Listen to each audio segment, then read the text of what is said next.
O'zgidromet 19 noyabr kuni kuzatiladigan ob-havo ma'lumotini e'lon qildi. Unga ko'ra, Toshkent shahrida havo o'zgaruvchan bo'ladi, yog'ingarchilik kutilmaydi.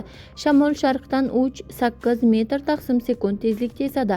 Harorat kechasi 6-8 daraja iliq, kunduzi 16-18 daraja iliq bo'ladi.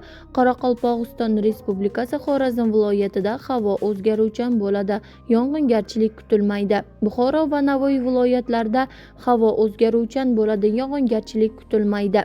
Toshkent, Samarqand, Sirdaryo, Jizzax viloyatlarida havo o'zgaruvchan bo'ladi, yog'ingarchilik kutilmaydi. Qashqadaryo, Surxondaryo viloyatlarida havo o'zgaruvchan, yog'ingarchilik kutilmaydi. Andijon, Namangan, Farg'ona viloyatlarida havo o'zgaruvchan bo'ladi, yog'ingarchilik kutilmaydi.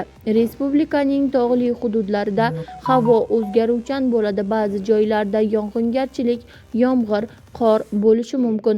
Shamol sharqdan 7-12 metr/sekund tezlikda esadi. Harorat kechasi 0-5 daraja iliq, kunduzi 8-13 daraja iliq bo'ladi.